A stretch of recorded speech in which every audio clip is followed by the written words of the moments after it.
Welcome to PixelTunes Radio, a podcast where we have fun talking about video games and video game music.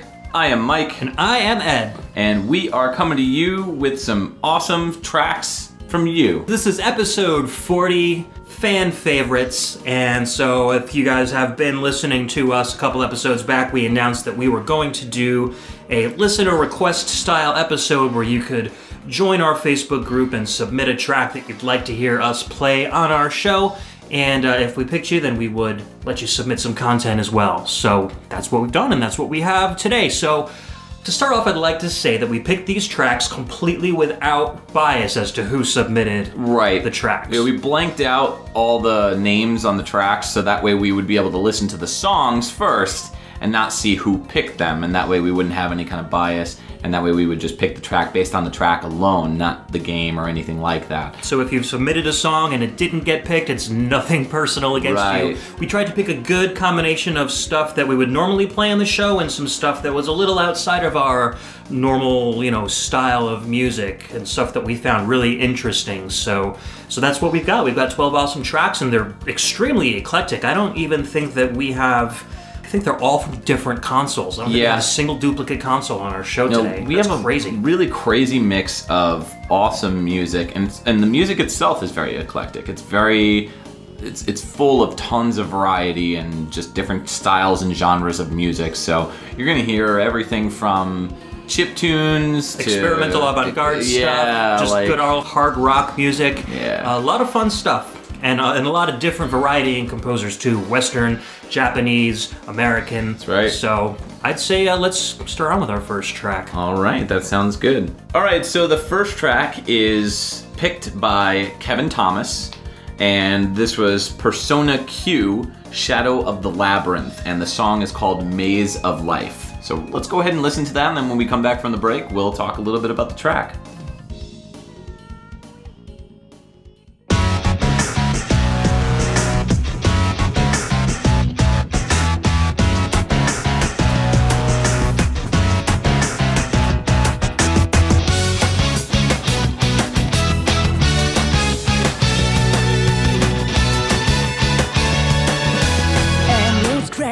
How we make each other on this wild and crazy carousel of life.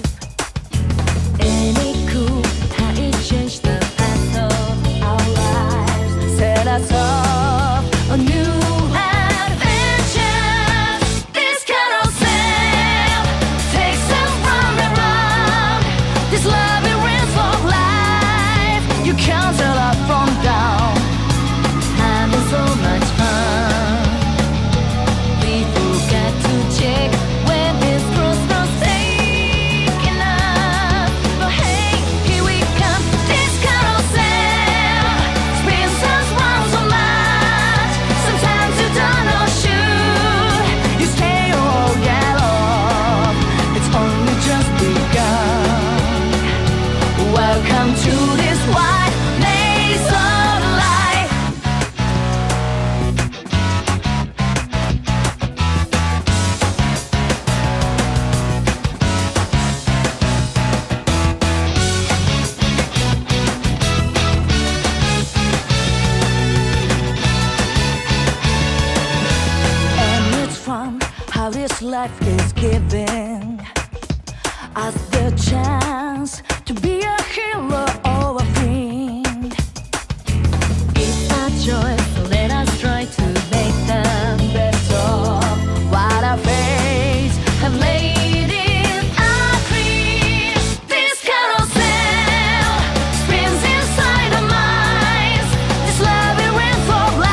Welcome back. That was Persona Q Shadow of the Labyrinth, and the track was called Maze of Life.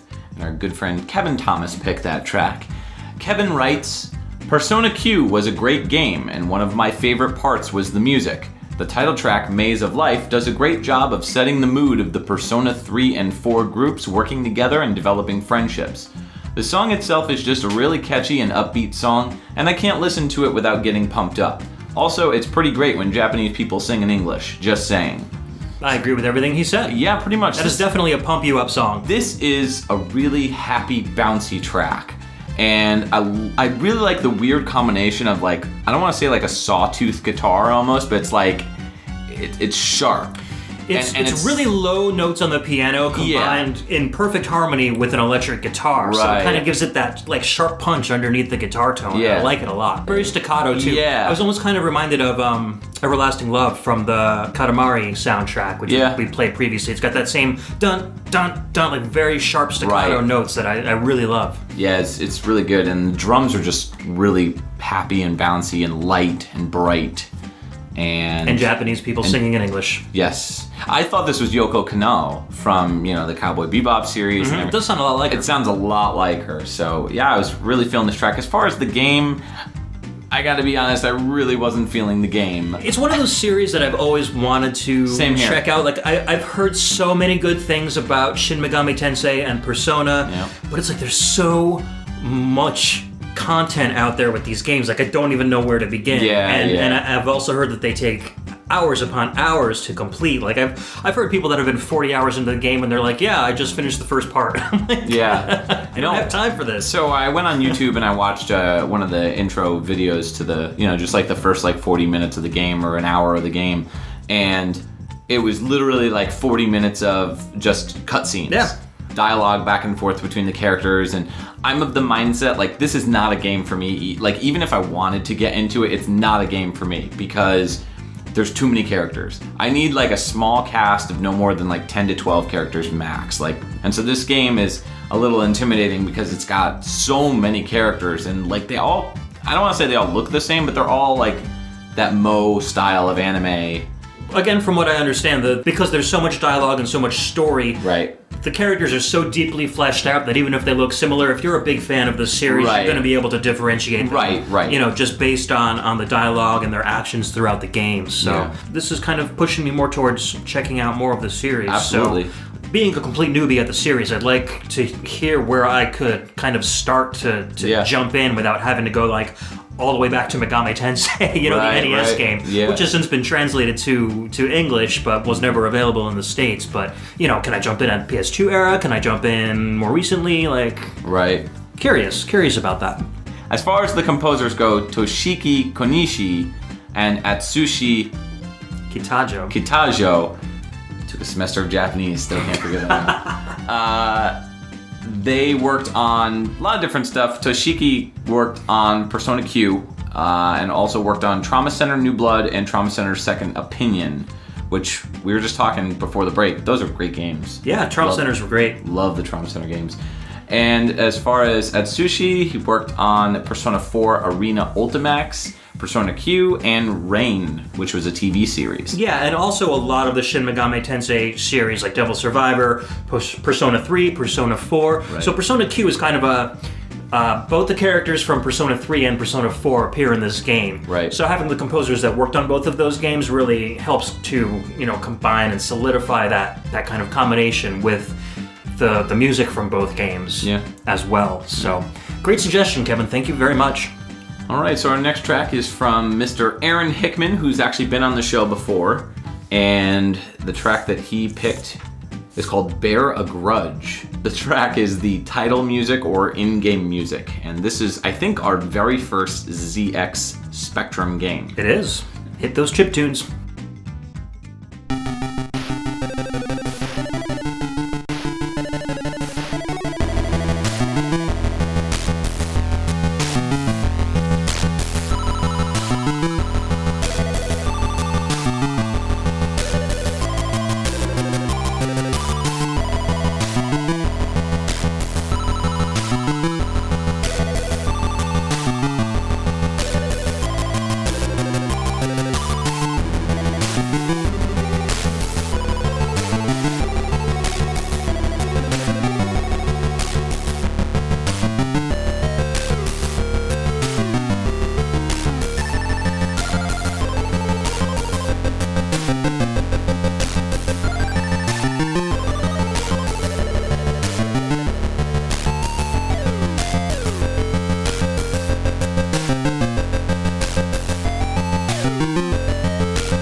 Welcome back.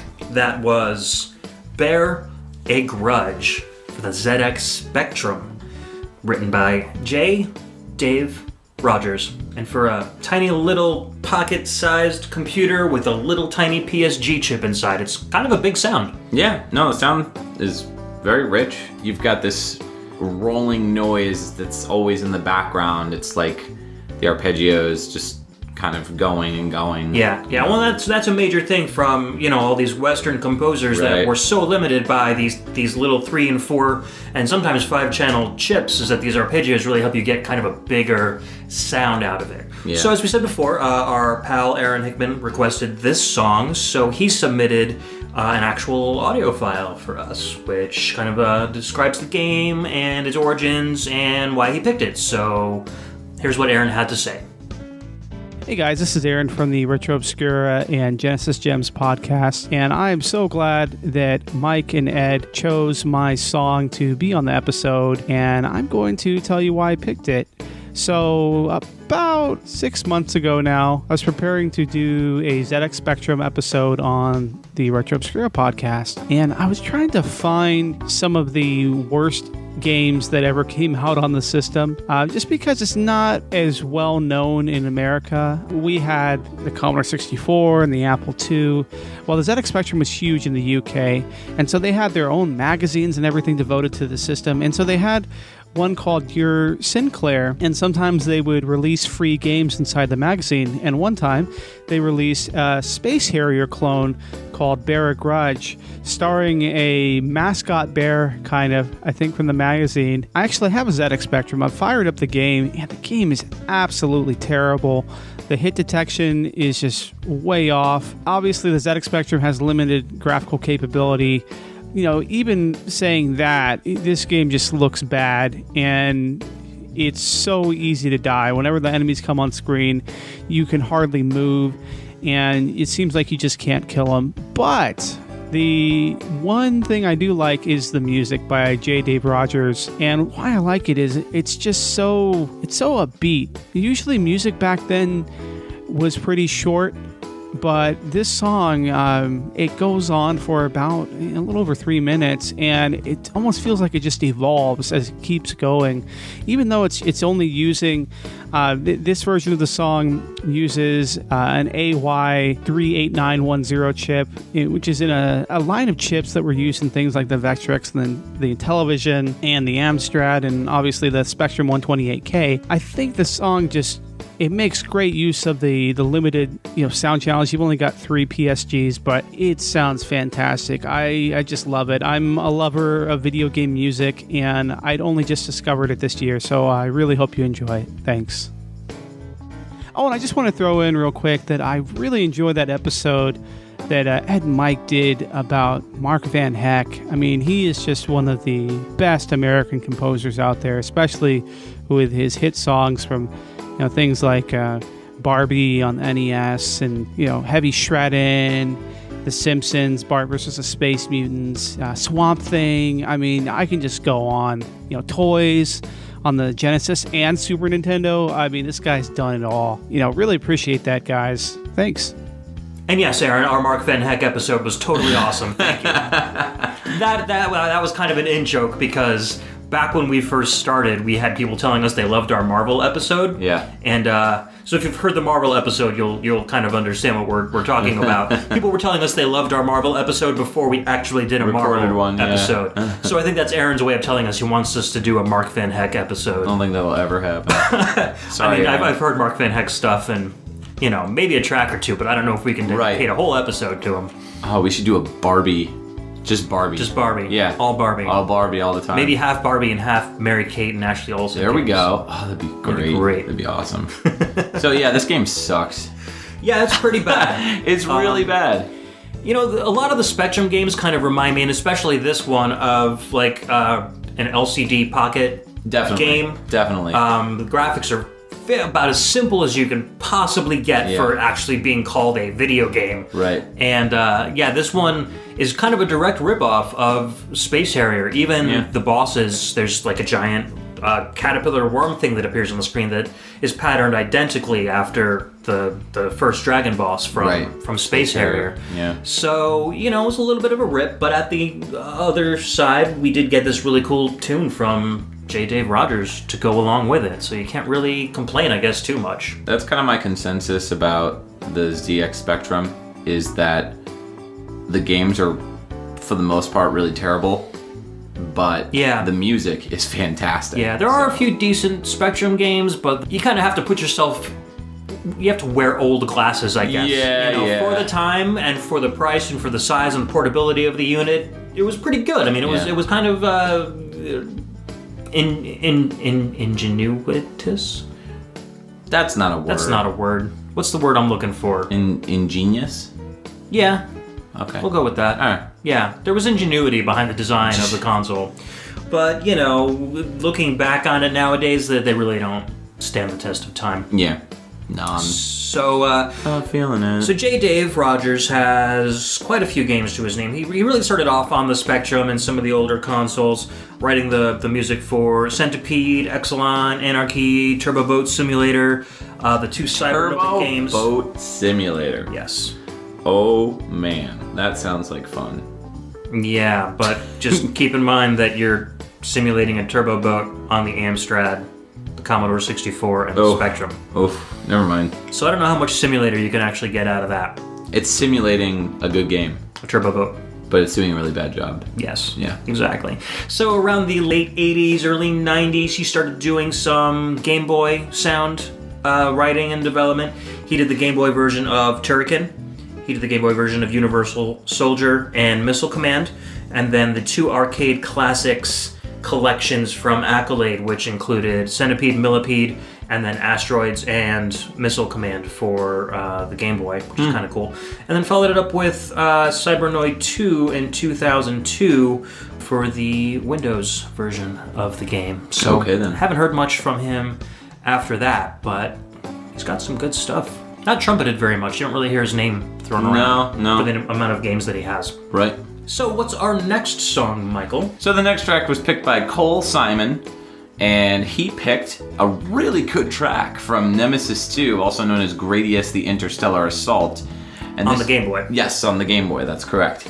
And so this is the Game Boy game that we'll talk about in a minute, but the track itself is called Pursuance. Enjoy.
Welcome back. That was Cole Simon's pick, and he picked Gradius the Interstellar Assault, also known as Nemesis 2, and that track was called Pursuance. And he writes, Konami released Gradius the Interstellar Assault, otherwise known as Nemesis 2 in Japan, as a Game Boy exclusive installment in the Gradius franchise. The game includes many of the traditional Gradius tropes: Vic Viper, the incremental weapon power-up bar, but with a maximum of 3 options, perhaps due to Game Boy hardware limitations, and an epic, sweeping, memorable soundtrack. The Game Boy sound chip rivals that of the NES and can arguably produce a deeper, more resonant sound. I think the Nemesis 2 soundtrack epitomizes the Japanese compositional style on the Game Boy platform, and I totally agree with that. The game's composer, Yoshiyugi Hagiwara, has a surprisingly short gameography considering the level of electronic music expertise shown in this game. Hagiwara almost exclusively composed music for the Game Boy, with titles to his name such as Batman the Animated Series and Tiny Toon Adventures 2 Montana Movie Madness. The specific Nemesis 2 track I chose, Pursuance, plays as the second to last track in the game. After the player defeats a robotic floor-to-ceiling fortress, a space pod breaks away, and Vic Viper follows in hot pursuit. As Vic pursues the space pod through an armada of spacecraft wreckage and mines, the aptly named song gives the player an epic, noble sense of urgency. I tend to prefer game music that makes me feel as if I'm fulfilling some higher, noble purpose. Perhaps to justify the countless hours poured into gaming, haha. Please enjoy the music from this rarely discussed Game Boy classic. And on a side note, he received this game along with the Game Boy Tetris bundle during Christmas of '92, and he remembers feeling disappointed because he was too young and didn't even know what a Game Boy was at the time. So what a happy surprise that must have been. I know. You're like, OMG, it's a Nintendo in my pocket. So thank you very much, Cole. I mean, that really succinctly sums up exactly everything. How we feel. Yeah. No, this track is awesome. Yeah, and it's a great game, too. Really gets your blood pumping.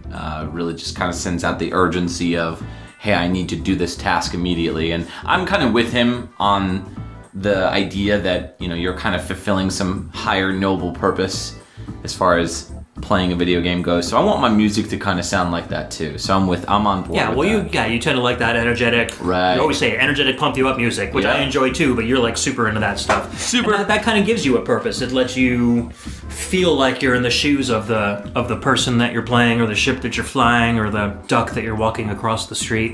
What? It's an old Atari game. Sorry. Oh.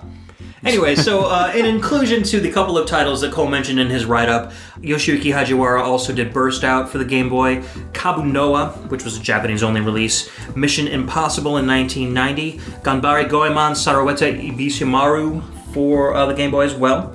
And so those were all pretty much Game Boy titles, and he hasn't done much else other than the Game Boy just stuff. mostly Game Boy, which is okay. I mean, if I were Konami and I saw what he was doing on the Game Boy, I'd be like, yeah, just stick with those soundtracks, seriously.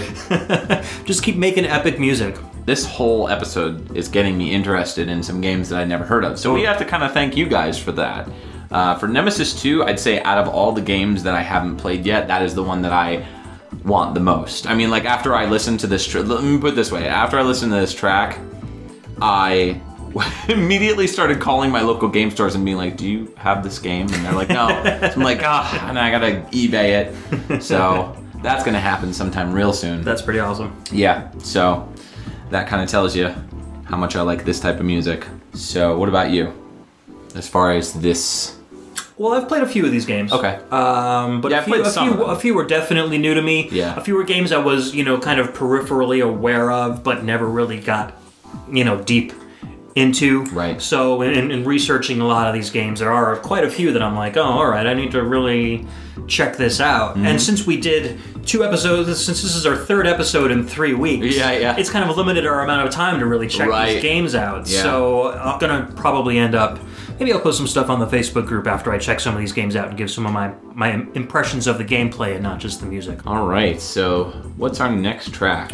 Our next track is from Sentinel Returns for PS1, and this was suggested by Ty Dunitz, otherwise known as Glitch Ritual on Twitter.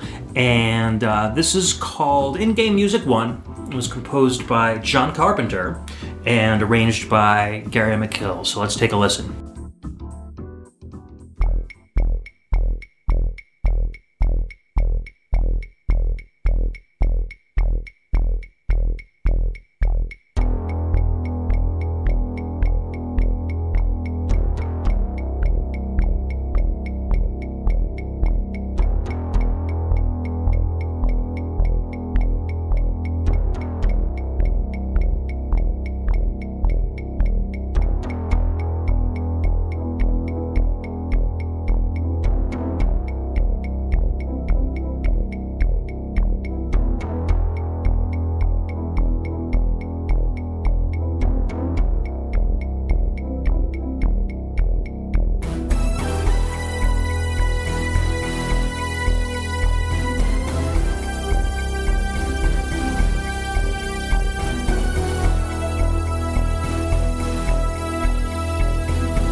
The game was a huge hit on the Amiga, the C64, and the ZX Spectrum.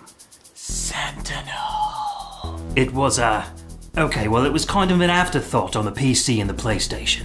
Sentinel Returns. Now Electronic Arts brings you Return of Sentinel Returns, featuring a free-to-play mode that will drain your synthoid and your wallet.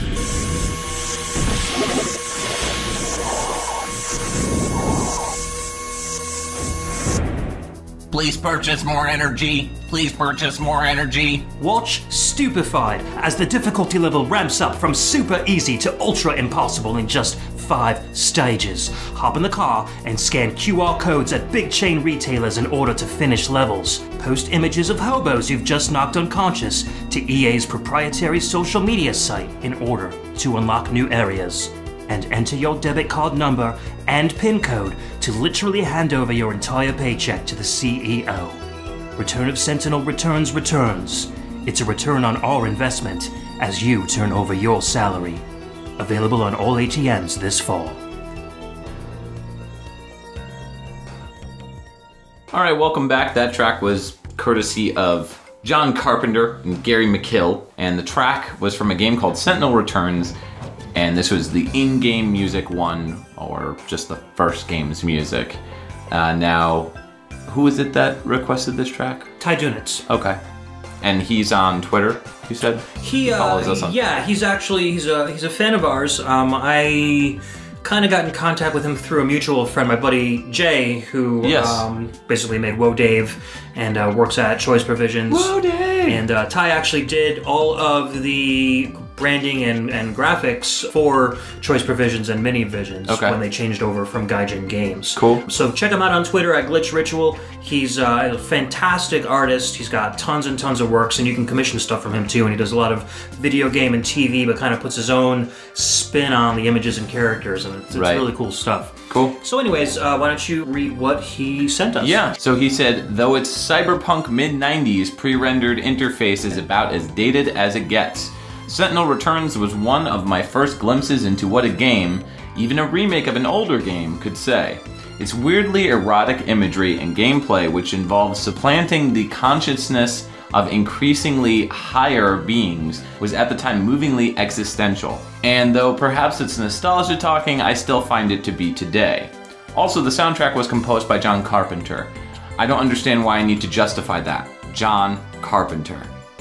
That's what he said. Yes. And I am totally on board with that. This sounds right out of something from like Escape from New York. Yeah. I mean, or Christine, or The Thing. Any of John Carpenter's music. He's got such a knack for making such simple melodies sound so dramatic and eerie and atmospheric. And it kind of matches this game a little bit. Have you ever played Sentinel or Sentinel Returns? I've seen some video of it. Again, this is one of those games that I just don't... I've never heard of, never sought any interest in playing. It's a really puzzle interesting game. Sort of. Definitely a puzzle game. Yeah, it's like you're on this like alien like planet or something, and there's like these pieces that you have to like move to like keep climbing higher and higher. It's about energy absorption and transference. Right. So you are a synthoid. So you're a consciousness in a little robot body, and so you need to you can absorb energy from like trees and things around you, right, and then use it to get yourself to higher ground. But you're stuck in a you can only rotate. You can't walk at all. Yeah, this would be a good game for the PC. I mean, it was released on PC. It was? Yeah. Okay, so that makes sense, because this feels very early PC. Yeah, so there's a Sentinel in every level, and that's why they call it Sentinel Returns. Right. And it basically scans the area for you. And if it sees you and you're stuck in one area for too long, it starts to drain your energy and essentially kill you. Right. So you need to keep absorbing things and then using that energy to create other things to move yourself up to higher levels in this kind of like very primitive, rudimentary, polygonal environment. Right. And basically get yourself close enough to and at the same level of or higher than this Sentinel to finally absorb the Sentinel. And once you do that, then you move on to the next level. But there's like, I think, in the PlayStation version, there's like 670 levels. That's crazy. It's absolutely insane. That's nuts. And, obviously they get more complex and the levels get more layered, and so it's like an energy management simulator, almost. Yeah, this was one of those games that, very similar to when we just played Bear Grudge a little earlier, you have to wear old people glasses or nostalgia glasses, basically, to be able to play this kind of game. Yeah, I don't know so much. Graphically at least. Well, this game is a bit of an eyesore. The PC version came out just around the same time that the 3DFX cards came out. Okay. So you can actually use some kind of like modern hacks to almost update the graphics to HD level on the PC. Right. If you're choosing to play it on a PlayStation, though, yeah, they're pretty blocky. But the graphics are freaky in Sentinel Returns. Yeah, no, they're very disturbing, very creepy. The original game came out on like the C64 and Amiga and ZX Spectrum, and the graphics were a little more colorful. Your little synthoid kind of looked like a real robot, but in the sequel, it's like skin wrapped over like inanimate robotic objects, and the sky is all psychedelic, and it's very nightmarish. Yeah. And I can imagine if you kind of played this game for too long and got too into it, it would kind of mess with your head. I guess it makes sense, though. Especially the soundtrack, it's John Carpenter, so it kind of makes sense. So as Ty said, I mean, we don't know why we need to even justify. If you don't know who John Carpenter is, go for watch. those who don't, I mean, obviously a famous director. He worked on Christine and a lot of the Stephen King adaptions, and just a real master of suspense and horror, and created like the Halloween series and tons of awesome stuff, and also wrote the soundtracks for them as well. Right. So the arranger for the song was Gary McKill. He does a lot of film, and he's a BAFTA award winner. I think he's only done one game himself, and that was Colony Wars for the PlayStation, but he's done simple stuff. He actually collaborated with John Carpenter on the Halloween score. But then he also does electronic music, he does acoustic and electric guitar music, and he also conducts and writes music for symphonies as well. Wow. So just a really cool combination. Busy guy. Making an awesome soundtrack. Busy guy. So let's move on to our next song. Yeah, so the next track is from a game called Evergrace. This track was picked by Vasiliy Bochkov, and he picked E.G. Expression 1 Ryuvane's Wind, or Ryuvane's Wind, I guess you could say. I'll go with Ryuvane. Very, very hard way to say this. So, and this game came out for the PS2, so we're going to go ahead and take a listen to E.G. Expression 1 Ryuvane's Wind. From Evergrace.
Welcome back. That was from Evergrace, and that track was called E.G. Expression 1 Ryuvane's Wind, and that was picked by, he was mainly on the forum, but I think he's now on the Facebook page. Vasiliy Bochkov? Yeah. Yes. Yeah. He originally found out about our podcast through my forum on the Final Fantasy Shrines. Right. And we've actually, at least internet-wise, I've known each other for quite a while. He's introduced me to a lot of really good soundtracks. And he's got, as you can tell, a very kind of unique preference for music that kind of goes outside the scope that what you and I normally listen to. Yeah. With stuff like this, I mean, this sounds a lot like the Berserk soundtrack. It does. Very much so. And I really enjoyed that soundtrack, actually. So it's not that I don't like the music, it's more, it's not my cup of tea. Yeah. So it's more I can appreciate it for what it is and the musical quality of it and everything and like the musicianship, but I can't get into...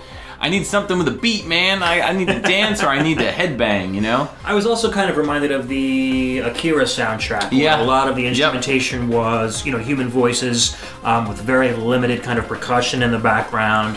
I had a friend of mine who used to joke about the Akira soundtrack, and he used to say that it was basically like one guy going, whoop, and then just like a boom. And that's pretty much the Akira soundtrack. Just at different tempos and Yeah. sad but true. Anyways, Vasiliy is Russian, so English is not his first language. So I'm going to kind of paraphrase what he wrote to us to have it flow a little bit better. He goes, I chose Evergrace OST by Kota Hoshino for several reasons. To start with, it's pretty unique music that combines recordings of guitar and vocals, which are modified by electronica tricks, and all of that is mixed up with some folk motifs. I guess we can tag that as electroacoustic, which is not very common for video game music. True. Then I can say that the tracks are just beautiful. They're pretty melodic and lyrical. Now I can mention I'm a big fan of Kota Hoshino's music, especially his PS1 and PS2 era works, when he experimented with a lot of different genres, while carrying his approach to harmony and rhythm through them. And another reason, I wanted to remind people about pre-Dark Souls series from Software games. The company is currently well known for one certain franchise worldwide, but it actually has many different games and series, from dungeon crawlers to mech and horror adventures. And while I like the Dark Souls series pretty much, I consider their other titles having more interesting and cool soundtracks, be it Kota Hoshino, Tsukasa Saitō, or Yuki Ichiki among the composers. Very well said. From Software is...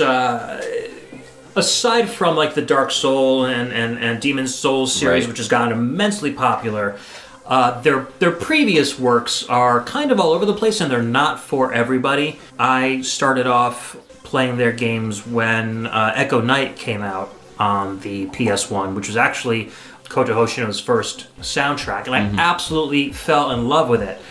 The games are very slow, very atmospheric, very intense. You know, if you're out for like a straight up arcade action kind of game, the From Software games are not your cup of tea.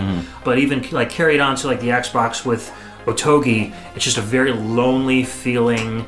Even though it's an action game, it's just like Metroid, I guess, but even slower paced than some of the slower paced Metroid games. You just kind of soak in the atmosphere and the music, and the music's always very like experimental and except for like except for like the notable exception would be Hoshino's Armored Core series, which just generally lots of really good electronic and techno music. Evergrace is kind of an action RPG. A lot of people kind of refer to it as Dark Souls before Dark Souls came out. It's much more colorful, got a much bigger storyline, a more intense storyline. I almost kind of think it's a lot like Zelda in a way. I mean, you had some opinions on this one. I am not a fan. Yeah. I thought you would like this one. No. It looks very slow. I mean, again, I haven't played it, but well, that's From Software, so we just talked about that. Watching the cutscenes from the game and the beginning gameplay, I was like, oh, I could not play this. Yeah, everything is fully voiced, which is really cool. Which is cool. I love when they do that. Yeah, no. And From Software's voice acting is like, it's always been top notch. Echo Knight, I fell in love with Echo Knight because basically in Echo Knight you have to run around and help ghosts. It's a first-person game, but there's no like combat at all. It's just helping people get into the afterlife. Is exactly almost like doing their laundry for them. You need to go through a series of kind of puzzly sort of elements to get them an object that'll help them move on, or help somebody that they tried to help before they died, and then they're stuck in purgatory. But so it's like Ghost Whisperer with a little bit of time travel. Except you're not playing as super hot Jennifer Love Hewitt. No, yeah. I guess in a sense it's very similar to that. Yeah. The ghosts, they all talk to you and they're fully voiced, and they all sound so forlorn, and they talk so slow and deliberately, and I love good voice acting, and it really just drew me into the game, and I kept wanting to play it for the voices. Yeah, I'd rather play a game that's fun with terrible voice acting, just like because Resident Evil, and I just reviewed Silent Bomber, same thing. I mean, the game's great, but the voice acting's terrible. I appreciate all voice. I mean, I like the so bad it's good voice acting. Yeah. And I like the awesome voice acting. It's the area in the middle where the voice acting is kind of like half-assed that I like. I can't deal with that stuff. Like, people are trying to be good, but they're just not. Like us. Exactly. Yes, exactly. I hate us. Like my British accent. Yes. Anyways. Yeah, no, this game I just couldn't get into it. I mean, it's that very early PS2 era that the games just felt very unpolished, very unfinished, and it's it's that time. You know what I mean? It's that era. So you can't blame them. Well, I think that's also a From Software thing too, because even Otogi, things are very scaled down, and like what is in the level is in a level because it needs to be in the level. There's like no extra flourishes. It's not like Uncharted where there's decor everywhere and there's more polygons that are, that are necessary. It was like very Spartan.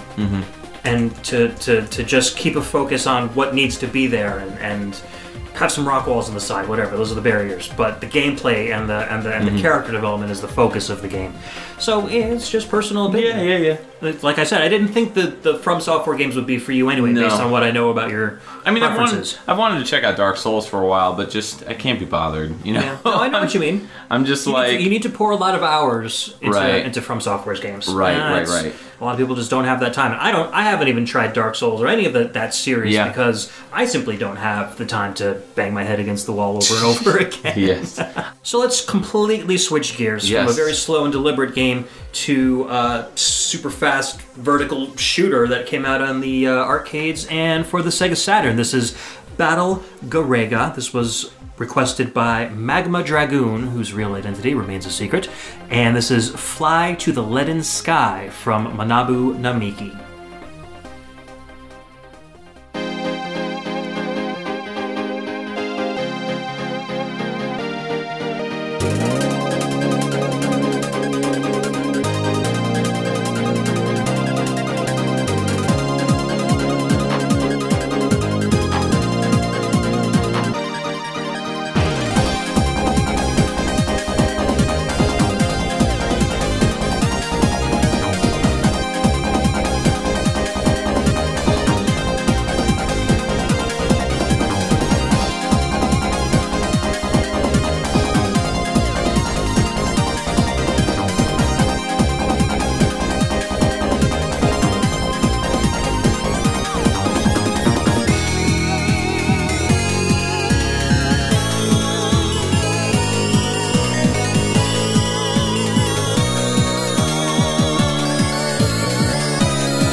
Welcome back. That was from Battle Garegga, and that track was called Fly to the Leaden Sky, and that came out on the Sega Saturn and the arcade, and the track was composed by Manabu Namiki, and we'll get into that person in just a bit. This was actually requested by Magma Dragoon, and he wrote the following. I don't have much to say other than I really like Battle Garegga, even if I'm really bad at it. I can only go so far as the third stage on one credit. And I really like Manabu Namiki's compositions. All of his works are amazing, but Battle Garegga is probably his best work so far in my opinion. So thank you for your pick, Magma Dragoon. What did you think about this track? Oh, I love it. This actually used the same kind of hardware as like the X-Men arcade. Right. It does it to 2151 with an OKI sampling chip. And it really kind of uses both chips. From a technical standpoint is where I'm coming from on this, obviously. Nerd. It really uses kind of both chips 50-50, which is cool because you've got the lead synth and the bass and some of the percussion using the FM chip, and the rest of it is all like sampled, and they both kind of combine so well that you can't tell which is FM and which is like, sampling. It's really, really well done. Yeah, it's got really good electric piano. Yeah, as far as the main lead synth, right? Yep, and that's actually FM, believe it or not. Is it really? It sounds like it's it's a PSG, but we're not a PSG, but it sounds like it's like a Super Nintendo style sample. Right. Yeah, no, I really dug it. It's good stuff. Very awesome dance track. Just really kind of get you going, get you in the mood to play a shooter. Yeah, so. The game is super fun. It's a vertical shooter, and it's put out by Rising, so it's one of those kind of bullet hell style games. Oh boy. It's got a dynamic difficulty level where the more you shoot, the more difficult the game gets. Oh, really? And that's kind of neat. The more you die, the easier the game gets. So it kind of ramps itself back and forth. And if you want to be a master player and get through the game in like one credit, like some people have actually done with this game, you need to like literally shoot just as much as necessary just to destroy the guys. And not like shoot like when a boss comes out and there's that like 3 seconds before the boss shows up, like don't fire your guns because it's just couldn't play this more game. Difficult. I could not. Crazy. I could not play this game. It's so technical. If you want to play it like a master level, if you want to just play it in MAME or whatever and just keep popping in virtual quarters all the time, you can just shoot it and play like a normal. Right. But you'll end up dying a lot towards the end because the difficulty level will ramp itself up. But if you really want to kind of like play by the game's rules, you need to play the shooter like it's a totally different kind of game. But the graphics are astounding. It's all 2D, but there's a lot of really detailed scaling and rotation. The story of the game is cool. You play as two brothers, and they were hired by this big federation to make weapons of war, basically. But then the Federation ends up attacking their own hometown. So they take 2 of their own planes and fight against all of the creations that they designed themselves. Okay. So it's pretty cool. So, most shooters have like some sort of a button where you press and it's a super bomb. But you actually don't collect like one super bomb icon. You collect tiny little pieces of the super bomb, and they all go together until you have enough to make one big one. Okay. If you don't collect an entire super bomb, then you just fire off little like homing missiles. Okay. So you have to. It's a collectathon, but then it's also that kind of technical super master shooter style game that you've got to deal with if you want to play it well. So it's cool. Yeah, it's cool. It's a really fun game. Definitely worth checking out. You can get it on the Saturn as an import. I don't think it was ever released here. Right. That has a Red Book audio of slightly enhanced soundtrack from Nameki's score, but it doesn't sound too much different from the arcade version, which you just heard. Nameki started off Super Space Fortress Macross way back in '92, still composing games to this day. We talked about him a little bit because he did all the Rebirth series, so Gradius Rebirth, Contra Rebirth, composed music for Dodonpachi, which is another popular series of vertical shooters in the arcade. Bloody Roar 2, I mean, tons and tons of stuff. Cool. Done by him. All right, well, we're going into our next track, which is Castlevania Order of Ecclesia, a game I'm very familiar with. And this track is A Clashing of Waves. This track was picked by Alexander Hunt from the Facebook group. Enjoy.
All right, welcome back. That track was from the always amazing Castlevania Order of Ecclesia, and the track was called A Clashing of Waves.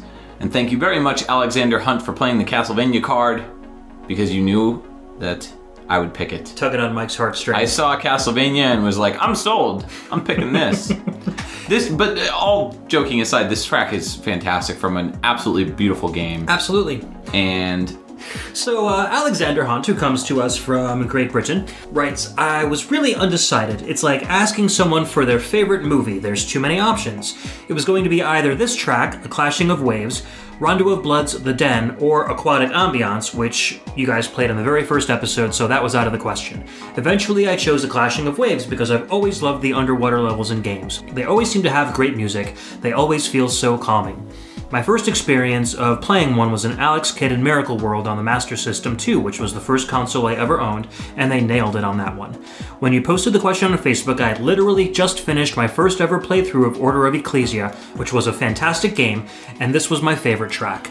I love how it was a hard-driving beat that's adventurous, and it spurs you on to mess that ocean up, but also retains this magical, calming ocean feel that I love. It's a cool mix of the two, which I hope all my fellow listeners enjoyed. Listen in the bath for extra effect. Mess that ocean up. Mess that ocean up. Mess it up. I don't think I played Order of Ecclesia. Oh, you are doing yourself a disservice, sir. Was that the third DS game? Yes. Okay, I played the first two, but this was the one that I, for some reason, skipped out on. Yeah, this one, and this is why I kind of feel like the upcoming Bloodstained game kind of feels like a continuation of Order of Ecclesia in a way, even though you're not, it's not done technically taking place in the Castlevania universe. But Order of Ecclesia kind of shook things up a bit for the series. I mean, you play as Shinoa, who is I guess you could say like a witch priest sort of person, and... Is that who Michael Jackson sings about all the time? Oh yeah. Shinoa. Yeah. So she has these glyphs on her back, and they give her these powers, and she, uses the powers to take down demons and everything. So it's very similar, kind of, to Bloodstained. It's like a spiritual extension of it. Kind of like an extension or a spiritual successor. So, but for Order of Ecclesia, the thing I really like about Order of Ecclesia is it feels like Castlevania 2 in terms of the fact that you're not only in a castle, which I loved, all the Igavania games where you're going through the castle or whatever. I call them Igavania. I don't like calling them Metroidvania because Metroid... Just a good way of saying the Castlevania games under Ego Rush. Right. So this game, you're kind of going back to the roots of the series where you're not only going through the castle, but you're also going through like forests and like really lush places, all outdoors. So the graphics are beautiful. The music is fantastic. So that explains the whole underwater thing, because I was like, is the basement flooded? Yeah. The soundtrack is composed by, of course, the always amazing Michiru Yamane and also Yasuhiro Ichihashi. And so my Hashi is so itchy today. So Yasuhiro Ichihashi has not really worked on that much. He mainly did work on the Castlevania series, including the first two Pachi Slot Akamajo Dracula games. He also worked on a bunch of poppin' music tracks. So one of which is called Sweaty Guys. It's my favorite track. That is. Already. I knew it. Never even heard it before. Of course. He now is the president of a studio called Studio Half Moon. So there you have it. Nice. Michiru Yamane, I mean, she's amazing. We don't need to talk about her any more than we have already done. I'm sure we will talk about her quite a bit in our eventual Castlevania handheld game. Hopefully. Thing. Coming soon to an October near you. Yes. So, pretty much if you pick Castlevania, I'm going to pick it. So don't stop picking Castlevania because we need to save some for the handheld episode. Yes. Yeah. Indeed. There's so many Castlevania songs out there. We're never going to run out. So good. So good. All right, what's our next track? Speaking of awesome series, we are on to Punch-Out, but this is the Wii version, where this is the theme song, which was submitted by George Philby from the Facebook group.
I love me some Punch-Out. So good. So good? So good. So good. I was gonna say such good stuff and so good at the same time. Such good. So good stuffs. Thank you, George Philby, for picking this track. George had this to say. While I have never played this version of Punch-Out, I stumbled across this song and instantly fell in love with this track, even though it can get repetitive since it doesn't have too many change-ups in it. But it keeps with the sound of the classic Punch-Out, but sounding more modernized. I just love how the drums start out the song, and then you got the guitar that kicks in shortly afterwards to give it that rock feeling. Though the part that makes this song really bring it all together is the horns and brass section of it. When all the parts come together, it just makes it feel energized. I couldn't agree more. It's very true. All our listeners know exactly how we feel, for the most part. They can read our minds? Yeah. That's awesome. Yeah, I know. Man, I wish I was telepathic. Hey, well, you know, every time we do an episode and somebody posts some track from the episode that we never told anybody about. That's true. That's true. Our yeah. Facebook group is full of psychic people. It's really, really weird. I have not played this game. The Wii version. You've never played this version? Dude, it's so much fun. Yeah, I know.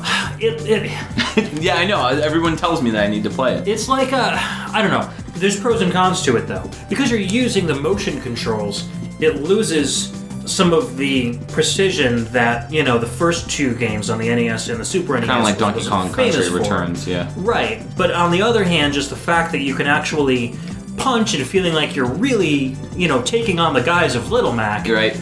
It ups the fun factor in that respect. So you gotta look at it as more of like a fun arcade game rather than like essentially what was a puzzle game, like you know what the original two were.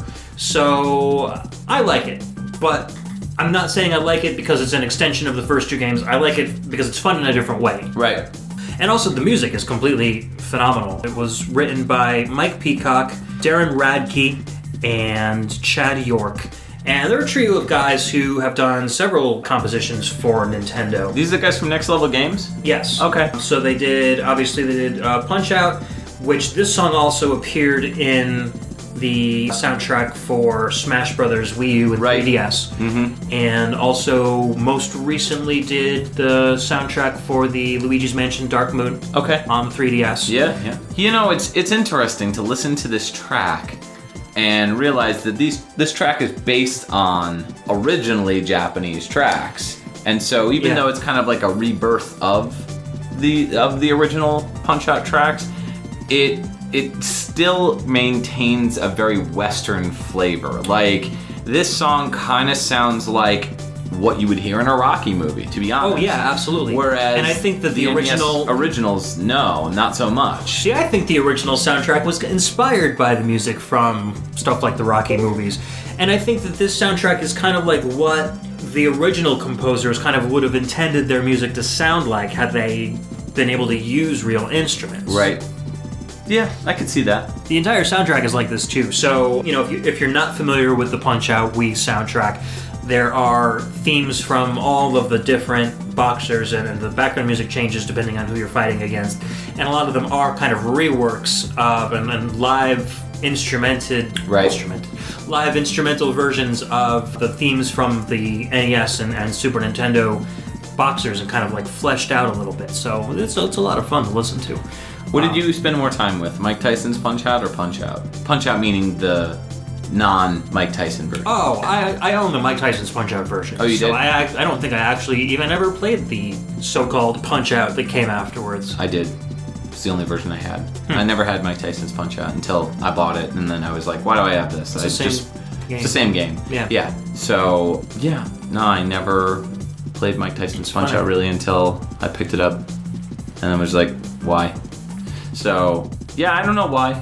Mm-hmm. It's just one of those things. Well, I got Punch-Out when it was, like, I remember getting Punch-Out when it came out. Yeah. But not Mike Tyson's Punch-Out, because that was probably about a year before I was really getting into video games. Like, I would just, like, get games very gradually, and then I started getting in, like, all the time, every holiday and stuff, so, yeah. My family's never been into boxing. I'm still not into boxing, but it's one of those games that I think somebody brought over, or we maybe rented. I don't know. I don't originally know how I came to know of how fun Mike Tyson's Punch-Out was, But it was one of those games where, you know, I played it at somebody's house or whatever, and I was like, oh my god, I need to get this game, it's so much fun. And then, you know, so my parents were kind of surprised. They were like, you want a boxing game? Mm-hmm. The Punch-Out games were just fun. They were great arcade experiences, but they were sports titles. And they had this like really colorful cast of characters that kind of, with each song kind of hailed from their own respective locations. Yeah, it had those international flares to them. Kind of like Street Fighter a little bit. Yeah. And I mean, you hardly even recognized it as boxing after a while. I mean, it was so cartoony. It really just kind of felt like you were just looking for openings and taking advantage of them and not actually hurting somebody. You know, Nintendo just had that way of making violence so non-violent. It's very calculated on their part. Making cartoons. Exactly. Basically. Exactly. All right. So what's our next track? Our next track is from Plock. Oh, goodness. I've been waiting for this one. Oh, man. This is the beach theme for the Super NES Classic, and this was picked by our Facebook group member, Alex Messenger.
Oh my goodness, such a good track. My pants! So that was Plock for the SNES from Tim and Jeff Fallen. That was requested by Alex Messenger, and he writes, I came across this song a while back while I was looking for other Fallen Brothers tracks. I was really impressed with their work on Silver Surfer for the NES and thought they really pushed the sound on that system. Well, they did it again on the SNES with this soundtrack, and it's really hard to believe that they could have a song like this on the system. Their love of 70s progressive rock is very evident in this track, and the best part is that guitar solo, which sounds almost real. Even though Tim and Jeff make some good soundtracks all by themselves, their greatest work always comes from their collaboration, and this track is no exception. So, I agree on most of what he said. Yeah. Or I agree with most of what he said. Yeah, I mean, I would say that the track kind of starts out dancey, almost. Yeah. And then kind of... It starts off disco. Yeah, like disco dancey, that late 70s, early 80s kind of transition that the disco music kind of... It starts off Gambit and ends up Spider-Man. Yes, exactly. So, of course, referencing Spider-Man X-Men Arcade's Revenge, which was also an amazing Tim and Jeff Fallon soundtrack. Yes. Yes. So basically what happened with this game is Jeff was originally hired to work on the game, and he created, I think it was a good like 80 to 90% of the soundtrack.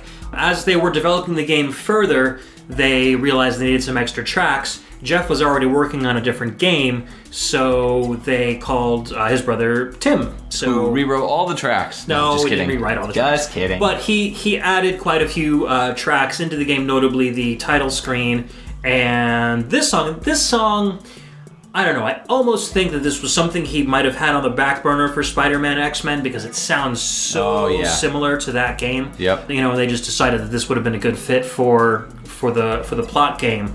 This was what I heard in an interview with Tim Fallon, so he actually credited this game to him himself. The transition between the dance part and the more like progressive rock part is a little off.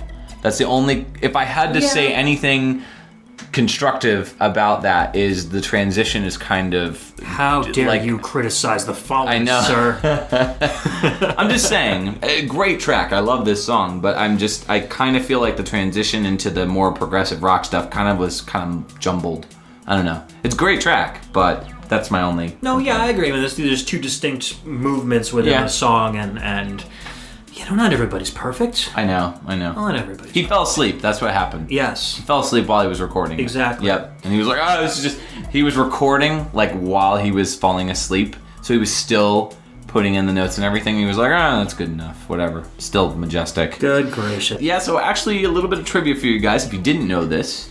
Plock was a game that was the very first IP, original IP, from Software Creations. Steve and John Pickford, also known as the Pickford brothers, basically created this character, and it grew out of an aborted arcade game called Flea Pit. And so they had this character that they kind of made, and he kind of became Plock. And the game was presented to Nintendo for publication, and Shigeru Miyamoto was actually, Mario's creator, was actually going to work on the game and work on, helping these guys out with publishing this game from Nintendo. But they ultimately decided, you know what, this is too much like Yoshi's Island, which Miyamoto was working at the time. I don't know if you know this about Yoshi's Island. It was created during a time, like this was right after Donkey Kong Country came out, and Miyamoto did not like Donkey Kong Country at the time. Like he just, I don't know if he was jealous that his IP was being used in this game and that there was such a huge push towards like better and better and better graphics. And so he was like, fine, I'll make a game that has amazing, crazy graphics, and that's how Yoshi's Island came about. Cool. Yeah, there's all kinds of crazy interviews with Miyamoto with him basically bashing Donkey Kong Country. I was never a big fan of how Donkey Kong Country looked either, so... Well, listen... Cheers to you, Mr. Miyamoto. You're both wrong. I mean, it's cool. You can both be wrong about something sometimes. It's okay. It's okay to be wrong? It's okay to be wrong. Shigeru Miyamoto. But so the game actually is pretty fun. It's a nice little fun platformer. The graphics are very bright, very cartoony. It's just a really fun platform game. Basically, you play as this guy Plock, and he's this little yellow dude with a red head, and I don't even know what you would call him. I don't know. He's a Plock. He's a Plock, exactly. He has detachable limbs. Yes, so kind of like Rayman, or pre-Rayman. Kind of similar, yeah. Kind of around that same era. And so, you're playing as Plock, and basically the whole point of the game is isn't it like his underwear goes missing? His flag, that's right. His flag goes missing, and so he goes through each level to try and find the flag. And what I love is, as you go on through each level, he's just like, that's not my flag, and it'll be like underwear on a pole, and he's like, this is ridiculous. So there's like these little stupid cutscenes like of this like short little clip of text with him just being like, oh, bullocks. It's one of those deals where this is just a simple plot to get us through the action, Pretty much. But the gameplay is obviously the focus of the title. Yeah. So the cool thing was that the Pickford brothers retained rights to Plock, even though Software Creations published the game. So I think it's even still going on now, but there's a webcomic based on Plok that's written and drawn by the Pickfords, which is really cool. Very similar to ToeJam and Earl. The individual creators that created the character and the IP got to keep the license to the game, which is really cool. That's cool. Yeah, that is Plok. So yeah, Beach Theme, great track, awesome stuff. I want to listen to it again. I'm going to listen to it again. Yeah? Right? Okay. And we're back. Now, going from one mascot to another, we've got another platforming icon, Donkey Kong 64. Yeah, I'm going to side with you. Yeah. Why did we pick this track? I think just for the humor value. I don't know. Because why else? Because we would never play it any other time, I think. Probably. Yeah. Our good friend Todd Mason picked this track. He was on Todd's Picks episode. And so this is... And the Zelda episode, and the Metroid episode. And the Metroid episode. Pretty much any episode. He's the honorary third host. Yes. So this is Donkey Kong 64. This is the DK rap. Donkey Kong.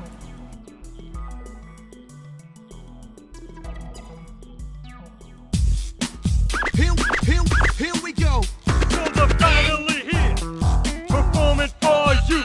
If you know the words, you can join in too. Put your hands together if you wanna clap. As we take you through this monkey rap. DK, Donkey Kong. He's the leader of the bunch. You know him well. He's finally back to kick some tail. His coconut gun can fire in spurts. If he shoots ya, it's gonna hurt. He's bigger, faster, and stronger too. He's the first member of the DK crew.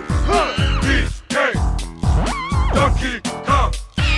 DK, Donkey Kong is here. Kong's got style, so listen up, dude. She can shrink in size to suit her mood. She's quick and nimble when she needs to be. She can go through the air and climb up trees. If you choose her, you'll not choose wrong. With a skip and a hop, she's one cool Kong. DK, Donkey Kong. He has no style, he has no grace. This Kong has a funny face. He can handstand when he needs to, and stretch his arms out just for you. Inflate himself just like a balloon. This crazy Kong just digs his tune. DK, Donkey Kong. DK, Donkey Kong is here. He's back again and about time too. And this time he's in the mood. He can fly real high with his jetpack on, with his pistols out. He's one tough Kong. He'll make you smile when he plays his tune. But gremlins beware, 'cause he's after you. DK, Donkey Kong. Finally, he's here for you. It's the last member of the DK crew. This Kong's so strong, it isn't funny. Can make a gremlin cry out for mommy. Can pick up a boulder with relative ease. Makes crushing rocks seem such a breeze. He may move slow, he can't jump high, but this Kong's one hell of a guy. Come on, Cranky, take it to the fridge. Walnuts, peanuts, pineapple smells, grapes, melons, oranges, and coconut shells. Oh yeah, walnuts, peanuts, pineapple smells, grapes, melons, oranges, and coconut shells. Oh yeah, walnuts, peanuts, pineapple smells, grapes, melons, oranges, and coconut shells. DK, Donkey Kong. Wow. You love this song. Well, 2 episodes in a row, both with cheesy rap songs. We have a theme. True. Totally awesome. Totally awesome. So, our buddy Todd picked that one, and he writes, "So, I really suggested DK rap because of how awful it is. I don't like the song. I'm pretty sure the composers cry themselves to sleep even now. It's so bad, it's hilarious. So when I heard you guys were taking suggestions from listeners for songs, I had to throw this in. I pre-ordered this game when it was released. As a big fan of the DK Country games on the Super Nintendo, I was hyped for this release. It was good at the time. I never finished it, but I played most of it. Sadly, I don't think it aged well. I tried playing it again recently, and it was virtually unplayable for me. DK64 was a good solid attempt at bringing DK to the third world. The third dimension, I think is what he meant? No, he put the 3D world. Oh, You just read the third I read world. it wrong. Okay. Third world problems. DK64 was a good solid attempt at bringing DK to the 3D world, but I don't think it worked well. And with the more recent iterations of the series, I think most agree with that. I am in agreement with that. I'm in I do agreement not too. like Donkey Kong 64. I don't know if I've ever even played DK64. It's like, take Banjo-Kazooie's collectathon-ishness, Yeah. if that's a word, and just like triple it. It's insane how much stuff you have to collect in Donkey Kong 64. You know, my big thing is just too many Kongs. Keep it simple, you know? Donkey Kong, Diddy Kong, Dixie Kong, Cranky Kong. That's it. Done. Donkey Kong Returns Tropical Freeze, nailed it. That's it. I don't want to play it anymore. Like, they just got too complex. You know? At least from a positive perspective, though, this song kind of showcased the capabilities of the Nintendo audio system. Yeah. And it was almost like a tutorial. And again, like it introduced you to the characters, introduced you to their abilities. It wasn't like one of those hand-holding, it's like learning while having fun kind of deals. Yes. I don't know. The lyrics for Donkey Kong 64, things like, he has no style, he has no grace. This Kong has a funny face. Yeah. Yes. That really told me so much about the game. So, however, but they did talk about shrinking abilities and cannons and Right. abilities that these characters had. So as soon as you took control of them, you were kind of aware of what they were capable of, and what their use would be. So Greg Kirkhope, most famous for like Perfect Dark and GoldenEye, and more recently Ukulele, unfortunately is the mastermind behind this little ditty. Yeah, I don't know. I mean, I just think that they approached him and they were like, hey, we're gonna do a rap song. Need a rap song. Yeah, and he's was like, but I don't do rap. He was They're like, rap song. What? Yeah. Yeah. So, I don't know, the game's just, I couldn't go back and play it. I mean, I got it at launch as well, and I was pumped. I mean, same as everybody else. I mean, everybody was super psyched and stoked about this game because I loved the first two Donkey Kong Country games. The third one was meh. I don't know. I hate Kiddy Kong. And I just, that's really what it was, is the Kongs for me. That kind of killed the game. I just never took an interest in the whole Donkey Kong IP. Too Just many couldn't get into those games. Kongs. Too many Kongs. Too many Kongs. That would be a good parody thing. Yeah, that would be good. Maybe have the murderer guy, like murder all the unnecessary Kongs. I don't know, to me, Donkey Kong Country, like, I'm just gonna rant. I'm sorry, I'm gonna take this opportunity to rant. Donkey Kong Country, you had Donkey Kong and Diddy Kong, and that was it, right? And you had the side characters. And Cranky. You had Well, they weren't Cranky. playable, right. Right, but I'm talking about just playable. So in the unplayable characters, you had Cranky, you had Candy, his girlfriend. Yep. And then, or Donkey Kong's girlfriend. And then you had Funky Kong, right? And that was it. That's all you had. He was the surfer dude with the sunglasses, surfer dude right? that allowed you to teleport. Yep, Candy Kong, you could save and Yep. yeah. Second game, pretty much everybody else that I just mentioned, except you, Donkey Kong, you're searching for Donkey Kong, so it's Diddy Kong and Dixie Kong, right? So they were kind of like adding, as they were was a subtracting, substitution. they were adding different characters in, but they were only doing it one at a time. My problem with Donkey Kong Country 3 is, first off, as you know, I don't like playing as little babies or I'm not a fan. Like, very rarely am I a fan. Like, Yoshi's Island, I think, is the only time when you're playing as a kid, I guess you could say, Baby Mario. But I'm not a fan of anything baby, baby characters, little kids. I like to play as either adults or heroes or even just like Mario, you know what I mean? But anyways, I didn't like playing as Kiddy Kong. I didn't like the design, didn't like the character. And then they came out with Donkey Kong 64 to get to the point, and they just like unloaded like, okay, you've got Donkey Kong, you got Diddy Kong, okay, fine. Then you've got like Dixie Kong's sister, Tiny Kong, and then you've got like Lanky Kong and Oh, God.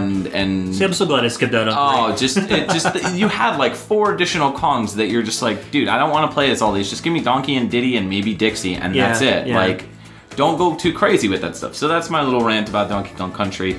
They needed to keep it simple and just slowly add on, and they just dumped all these characters in, and everyone was like, I don't want to play as any of these characters, you know? So, Grant Kirkhope is pretty active on Twitter, and I do follow him, and it was like maybe about a month ago or 2 months ago, he said he recently came across on his hard drive, or on an older hard drive, all the source files from rap lyrics from DK64. Oh man. So I tweeted at him, I'm like, you should release them, we should do like a remix contest or something, but he never responded to me, so kind of a bummer. That would have been so awesome. That would have been silly. Yeah. I would have enjoyed that. I would have definitely done something for the podcast with the Donkey Kong rap lyrics. Yeah.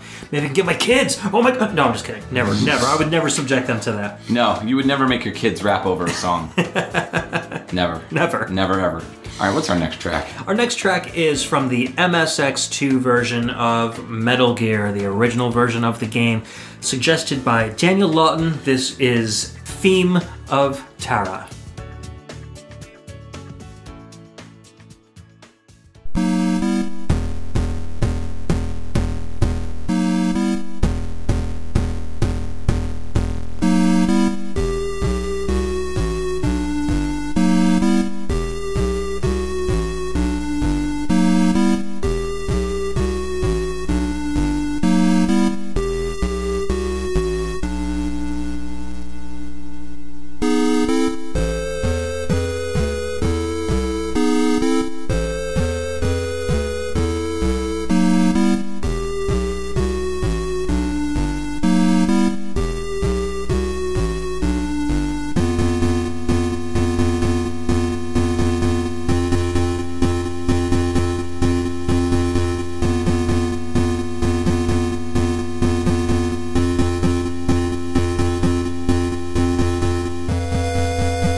Welcome back.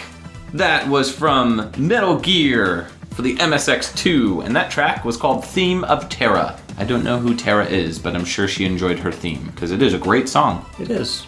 It's very... Okay, so I'm going to read what Daniel wrote, and then I guess we'll talk about it. So Daniel said, playing MGSV Ground Zeroes, which is Metal Gear Solid 5 Ground Zeroes, was the first time I had the pleasure of hearing the theme of Terra.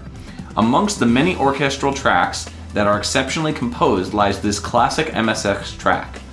It is the song I've listened to most in the game. It starts off rather slow with a simple bass beat, but the track slowly begins to increase in complexity with its many layers that all work in a glorious harmony.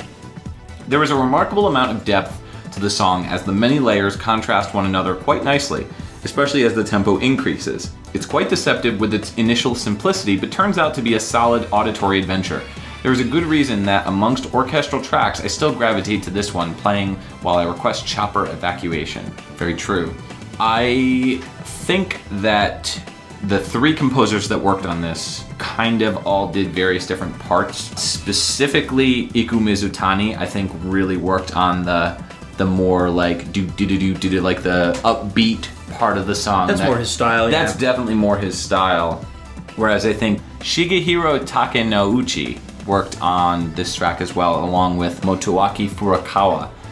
And so they, I think, more did the, like, I think they started the track off, and then I think Iku Mizutani finished it. I could be completely wrong about that, but it just seems to be more his style, the more fast-paced stuff that he's well known for through now the Natsumi games. The beginning of the song, all I envision is like Elmer Fudd sneaking through the forest, dun dun dun Yeah.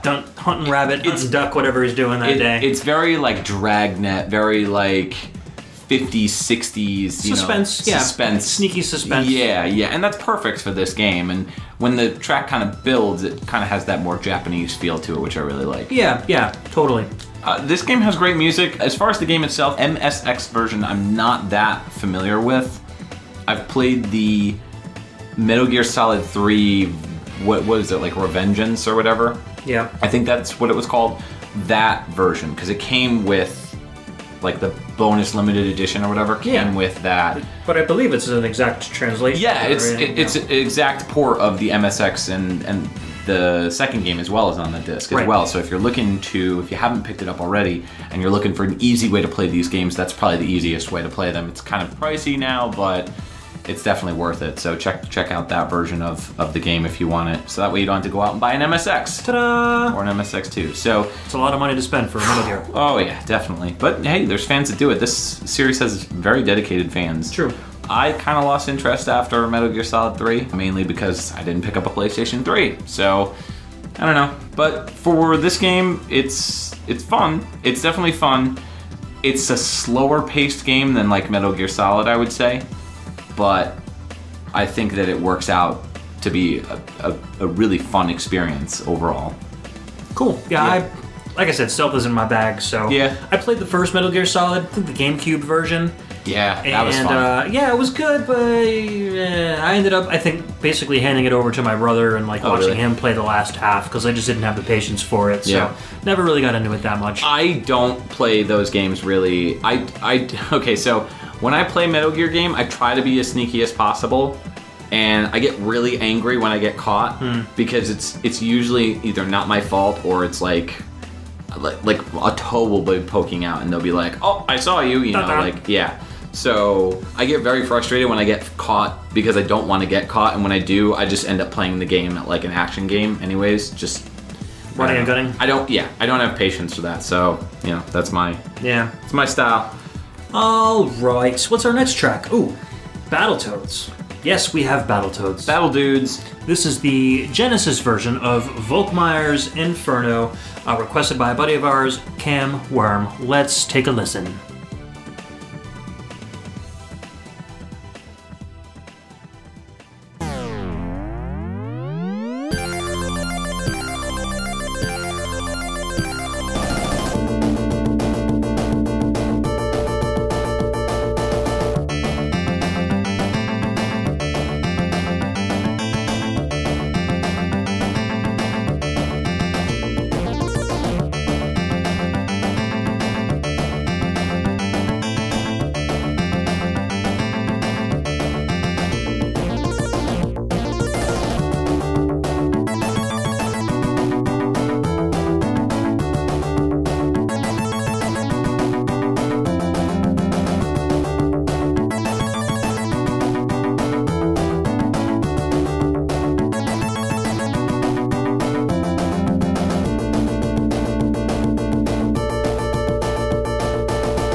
That was Battletoads, our final track of the listener request episode, and that was Volkmeyer's Inferno on the Sega Genesis. Let's take a listen to what Cam has to say. So he writes, "This track is very special to me, being the first song from a video game I can remember giving me goosebumps. I actually got to experience this phenomenon twice with this track. The first time was with the NES version. The chorus melody coupled with the bass line struck me as perfect music even as a 12-year-old.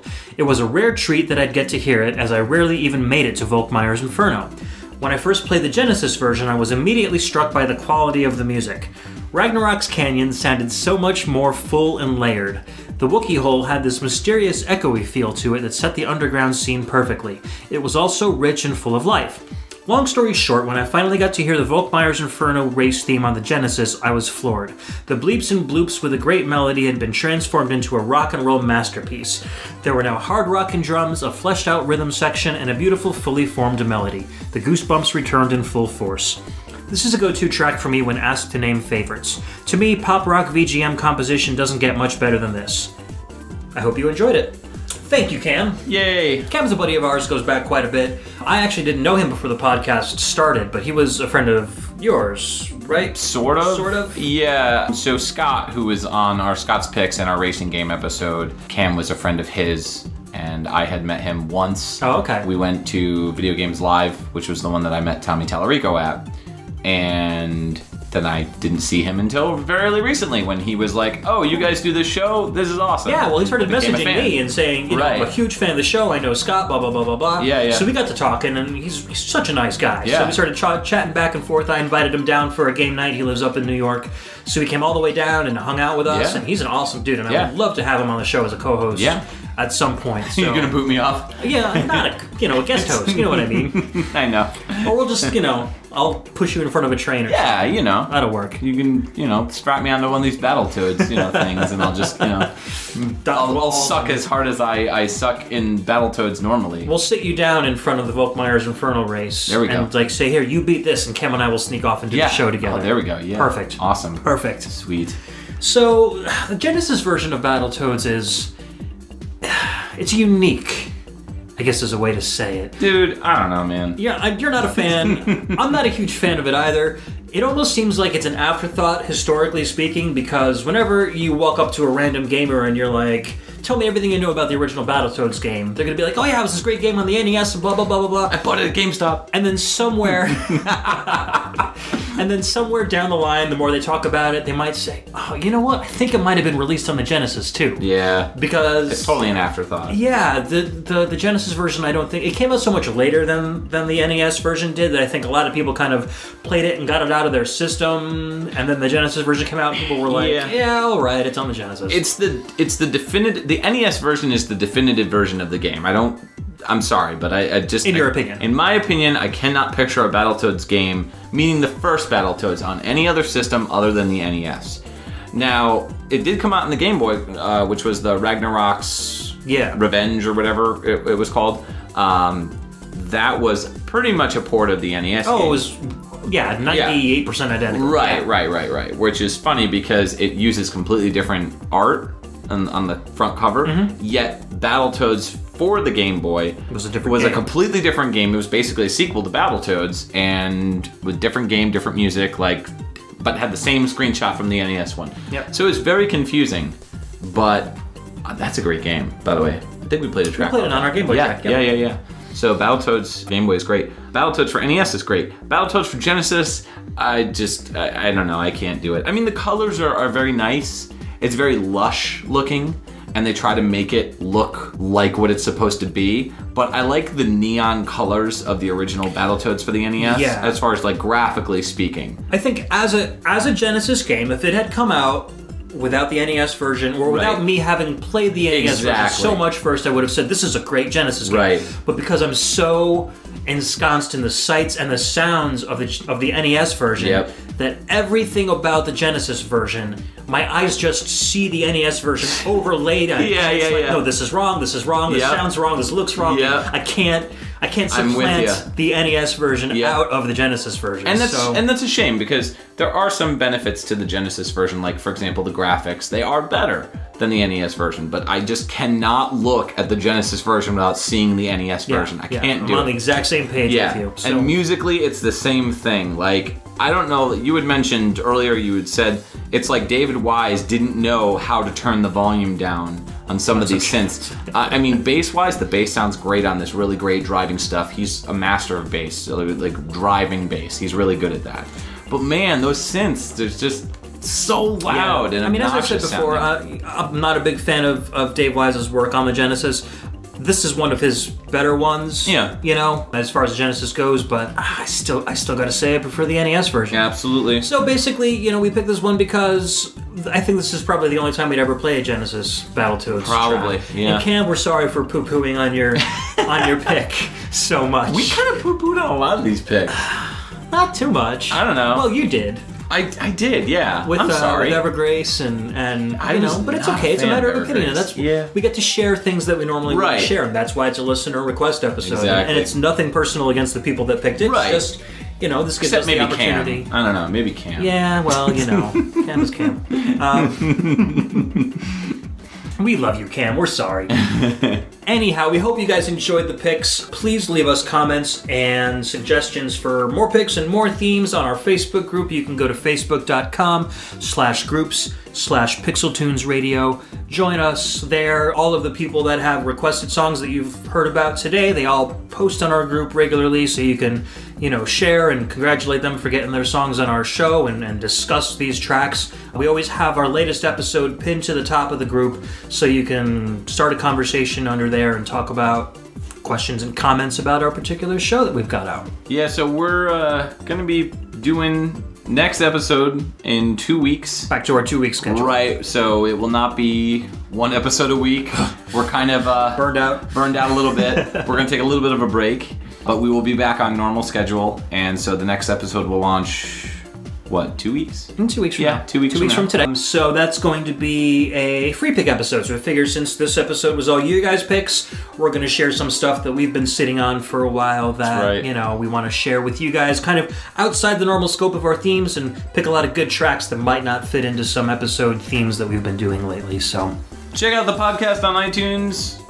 Download iTunes if you want. Check it out there, or you can also get it on Stitcher. You can also check it out on youtube.com/dongled, where you can not only watch the always fun, always silly Dude You Haven't Played This Game, but also listen to PixelTunes Radio. absolutely. And your comments and reviews on iTunes are always welcome. The more comments we get on iTunes, the further up we get bumped in the geek and video game That's right. podcast area, so the more people can find out about us. That's right. And you know, we want to share this music with as many people as we can, and that we will have more awesome listener request episodes in the future. I think they need some incentive to do a review. Yeah? Every person that does a review from here on out gets a virtual high five from me. Virtual high five. That's right. On the podcast? You'll give them a high five on the podcast? No. Oh. Like, I'll send them a message, or they'll they can be like, yo, I left a review, yo. On the Facebook Word. group? Yeah, on the Facebook group. So you have to do 2 things. Sign up for iTunes and leave a comment, basically what you think of the show. Give us a rating, and then I'll give you a virtual high five if you join the Facebook group. Sounds good. All right. Awesome. Cool. So in 2 weeks, boys and girls, we will see you soon, and we will be doing our free pick. Peace out. Suckers.